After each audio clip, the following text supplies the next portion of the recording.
بالله من الشيطان الرجيم بسم الله الرحمن الرحيم قال الله تبارك وتعالى أعوذ بالله من الشيطان الرجيم والذين يصدقون ما أمر الله به أن يوصل ويخشون ربهم ويخافون سوء والحساب الله العظيم قال النبي صلى الله عليه وسلم سل من قطع واعف عن من ظلم تعطي من حرم أو كما قال النبي صلى الله عليه وسلم اللہ پاک کا بہت بڑا ایسا کرم ہے کہ اللہ پاک نے جب آپ کو کلمے کی دولت سے نوازا ہے. کلمہ لا الہ الا اللہ محمد رسول اللہ صلی اللہ علیہ وسلم اتنا بڑا کلمہ ہے، اتنا بھاری ہے. رسول اللہ صلی اللہ تعالی علیہ وسلم صاحب فرماتے ہیں ساری دنیا میں ساری دنیا کیا مشہور کیا محبت کیا صفات کیا دنیا کے کسی کونے میں اگر ایک بھی مسلمان کلمہ پڑھنے والا ہے اللہ اس کی برکت سے ساری دنیا کا نظام چلاتے ہیں. کیا سمجھا ہے اس کلمے کو؟ کسی کو دولت مل جائے، کسی کو پیسہ مل جائے، اس کو لوگ بہت بڑی نعمت سمجھتے ہیں. بھائی دوستوں بزرگوں، پیسہ مل جانا کوئی بڑی دولت نہیں، مال مل جانا کوئی بڑی دولت نہیں. خدا کی قسم اللہ ہم سب کو اس کی سمجھ عطا فرمائے. سب سے بڑی دولت کلمے کی دولت ہے، لا الہ الا اللہ محمد رسول اللہ صلی اللہ علیہ وسلم. اگر مال مل جانا تو بڑی دولت ہوتی، اگر پیسہ مل جانا بڑی دولت ہوتی تو رسول اللہ صلی اللہ تعالی علیہ وسلم کے سارے انسان 2 دن بھوکے نہیں رہ سکتا تھا. 2 دن بھوکے رہتے تھے، 3 دن بھوکے رہتے، سوائے کھجور اور پانی کے پیٹ میں کچھ بھی نہیں جاتا تھا. اور یہاں پیسہ مل گیا کرنے تو اچھی بات ہے، ہم نے اس کو سمجھ. ارے بھائی نہیں ہے، جب ہم دنیا سے جانیں گے ہمیں لوگ اپنا کر کے دفنا دیں گے اس وقت پتا چلے گا ایک مرتبہ کلمہ پڑھنا اتنی بڑی دولت کی اللہ کو. اللہ ہم سب کو اس کی قدر کرنے کی توفیق کرو.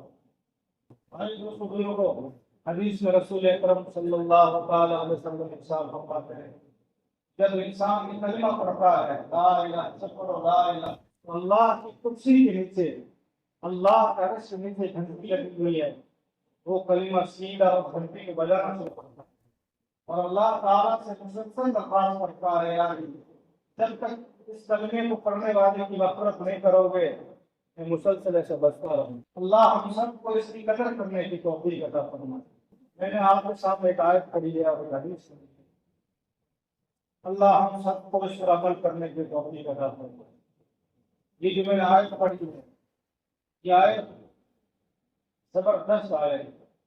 اس کا میں ترجمہ کروں گا اور اس کا مطلب بتاؤں گا اور حدیث پڑھوں گا اور حدیث سے لکھوں گا. اللہ ہم سب کو اس پر عمل کرنے کی مکمل توفیق عطا فرمائے.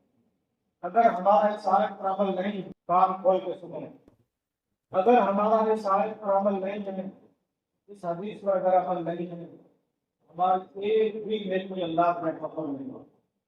نہ نماز قبول، نہ جمعہ قبول، نہ حج قبول، نہ عمرے قبول، 1000 عمرے قبول. کبھی تہجد مت چھوڑو، لیکن اگر اس آیت پر عمل نہیں ہے تو بھائی دوستوں بزرگوں ہماری ایک بھی تہجد کا ثواب ہمیں نہیں ملے گا سوائے رات کو اٹھنے کی تکلیف کے سکتے. یہ گناہ ہم سب کرتے ہیں، ہم سب کی ہوتے ہیں. اللہ ہم سب کو معاف کرے. ہم یہ گناہ پہ کرتے رہو، کیا حاجی، کیا نمازی، کیا جماعتی، کیا تہجد پڑھنے والا، سب گناہ کرتے ہیں. کون سا گناہ معلوم ہے؟ پہلے وعدہ کرو انشاءاللہ تعالی ہماری زندگی میں گناہ ہے ہم توبہ کریں گے، کریں گے توبہ. یہ آپس کی قطع تعلق کی رشتے کو توڑنا. اب ہم میں سے کوئی ایسا ساتھی ہے جو کہہ سکتا ہو میں کسی سے ناراض نہیں، سب کسی سے ناراض نہیں پائیں. اتنا بڑا گناہ، اتنا بڑا گناہ ہے. اگر ہم کسی رشتے دار سے ناراض ہونے ہیں ہماری ایک بھی نماز قبول نہیں. میں حدیث کی بات بتا رہا ہوں، میں نے نبی سے بات نہیں بولی. اگر کسی کے دل میں آیا پیسہ کسی کہہ گئے نہیں بھائی، میں نے حدیث اور اللہ کے کلام کو سامنے رکھ کے آپ کو بات بتائی ہے اگر ہمارا کسی سے رشتہ ٹوٹا ہوا ہے، ہماری ایک کتنے ساتھی ہیں تو کہہ سکتے ہیں یقین کے ساتھ میرا کسی سے کوئی تعلق نہیں، سب سے ناراض رکھتے ہیں، بھائی بھائی سے ناراض ہے، بیٹا باپ سے ناراض ہے، باپ بیٹے سے ناراض ہے، بیٹی بہن سے ناراض ہے، ماں بیٹی سے ناراض بیٹھی ہے۔ بھائی دوستوں کو اللہ کے نزدیک اتنا بھاری گناہ ہے، آپس میں ایسا توڑ کے بیٹھ جاتا اتنا بھاری گناہ ہے کہ اللہ کی بارگاہ میں بڑی سی بڑی نیکی قبول نہیں ہے۔ اب ہم خود فیصلہ تم نے کیا سمجھا ہے؟ اسی وقت تو لفظ کہتی ہے ہمارا تو بیٹھ پہ بہادری سمجھتے ہیں، میں کیوں بولوں گا اس سے؟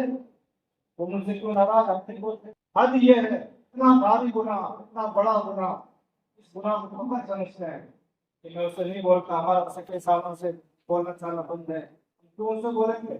یہ کوئی انسانیت ہے؟ اگر جنت کی بننا چاہتے ہو، اگر اللہ جنت میں داخلہ چاہتے ہو، تمہاری دوستوں کو اس گناہ سے اپنی سچی توبہ کرو، یہ تو کام نہیں بنے گا۔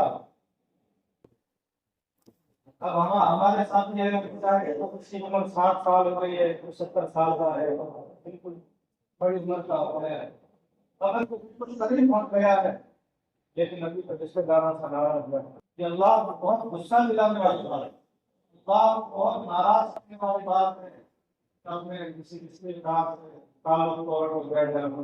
ہم چھوٹی چھوٹی باتوں میں لڑ جاتے ہیں، کچھ بات میں بس چھوٹی سی آپس میں بن گئی، سالوں سے 2 مرتبہ بن گئی اور کام ہو گئی، پھر کیا کرتا ہے؟ اس کی برائیاں بیان کرنا شروع کر دیں۔ ایک تو گناہ یہ کیا کہ ہم سے بولنا بند کیے ہوئے ہیں، پھر دوسرا بڑا گناہ یہ کرتے ہیں کہ اس میں ہر جگہ برائی بیان کرتے ہیں، وہ ایسا ہے، وہ ایسا ہے، وہ ایسا ہے، وہ ایسا ہے، خود اتنا بڑا گناہ کرتا ہے کسی کا وہ معلوم نہیں۔ بھائی دوستوں کو ہم چاہیں ہمارے یونٹ نماز قبول ہوں، ہمارے روزے قبول ہوں، ہمارے حج قبول ہوں، ہمارے عمرے قبول ہوں، سب سے پہلے ہمیں اس گناہ سے توبہ کرنی پڑے گی۔ اگر ہم نے اس گناہ سے توبہ نہیں کی، اللہ کی بارگاہ میں خالی ہاتھ پہنچ جائیں، ہمارا دامن ایک نیکی میں، ہمارا دامن ایک نیکی سے دکھا دے۔ بھائی دوستوں کو پکی سچی توبہ کرو، کسی سے انبن ہے توبہ کرو۔ اگر ہم نے انشاءاللہ معافی مانگنے میں پہل کر لی، ہم سے کوئی رشتے دار ناراض بیٹھا ہے، ہم نے فیصلہ کرتے ہیں، اس سے عزت نہیں گھٹے گی، عزت بڑھے گی۔ اس نے جو خاندانوں کو آپس میں جوڑا ہے، اس نے اللہ رسول صلی اللہ علیہ وسلم کے حکم پر عمل کیا ہے، تو ایسا عمل کرنے والا آدمی ذلیل ہوگا، انشاءاللہ عزت پائے گا۔ اس نے اپنے بھائی سے بڑھ کر سلام و سلام کر دیا۔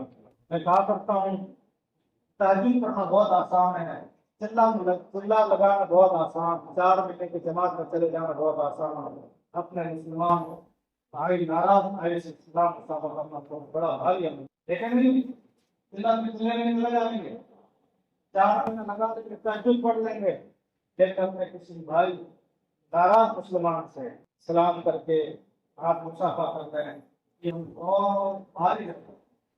کیوں؟ دل اندر سے بیمار ہونے سے ہم نے صرف اسلام کو نماز پڑھنا سمجھ لیا، نماز پڑھو پڑھتے چلتے بنتے غیبت ہم کرتے ہیں، اس مسلمان بھائی کی غیبت ہم کرتے ہیں۔ رسول اللہ صلی اللہ علیہ وسلم کے ساتھ غیبت کرنا کتنا بڑا گناہ ہے، کسی مسلمان کی بیوی کے پیچھے اس کی برائی بیان کرنا۔ ہم جب ناراض ہوتے ہیں تو کیا کرتے ہیں؟ یہی کرتے ہیں، اس کی برائی بیان، ہر جگہ اس کی برائی، ہر جگہ اس کی برائی۔ یہ برائی بیان کرنا کتنا بڑا گناہ ہے؟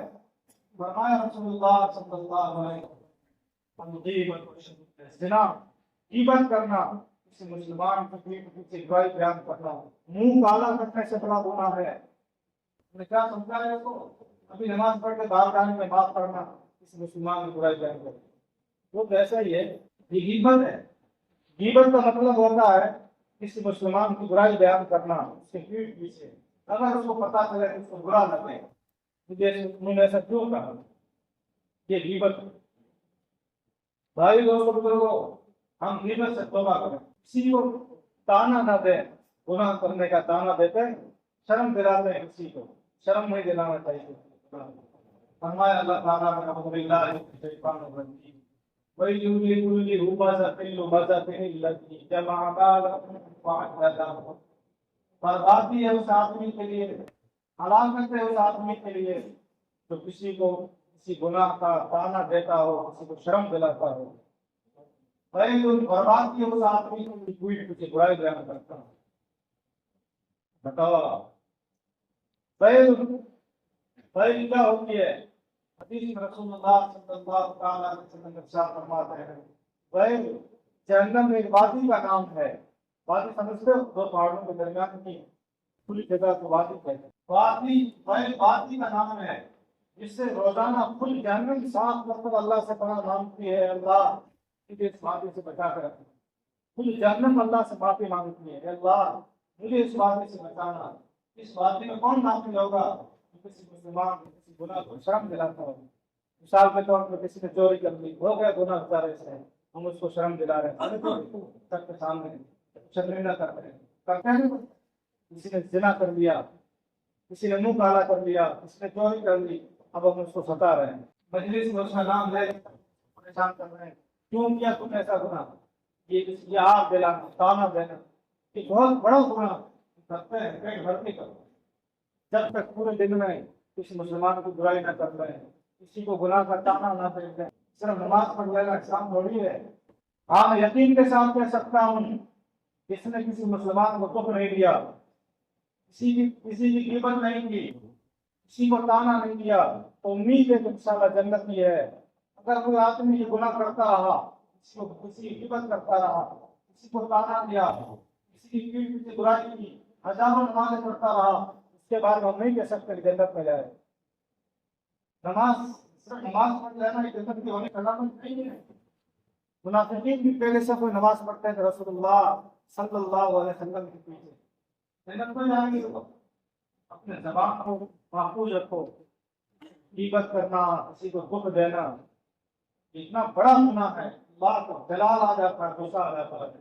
بھائی دوستو، ہمارے اندر کوئی ایسا آدمی اگر موجود ہے، اللہ کو واسطے توبہ کرو. اگر ہماری کسی سے بنتی نہیں ہے تو صلح کرو یار. صلح کرنے سے عزت گھٹ جائے گی، انشاءاللہ عزت تو بڑھے گی. اچھا جھگڑے ہوں گے، یہ نہیں کہ جھگڑے نہیں ہوں گے، جھگڑے ہوں گے، ساتھ رہتے ہیں تو برتن آپس میں بجیں گے. حضور پاک صلی اللہ علیہ وسلم نے 3 دعا مانگی تھی، جس میں سے دو دعا حضور کی قبول ہوئی، تیسری دعا قبول نہیں ہوئی. وہ کون سی دعا؟ حضور نے فرمایا یا الہ العالمین، میری دعا یہ کہ میری امت آپس میں جھگڑا نہ کرے. اللہ نے جلدی نہیں دی. جھگڑا تو کرے گی، آپس کریں گے تو جھگڑے کو تو صحیح، لیکن اس جھگڑے کو لمبا کھینچنا، سالوں سال نکل گئے، ایک دوسرے کی شکل دیکھنے کو تیار نہیں، سالوں سال گزر گئے. Thanks for watching. Don't forget to like, comment, share and subscribe to Al Wahid channel.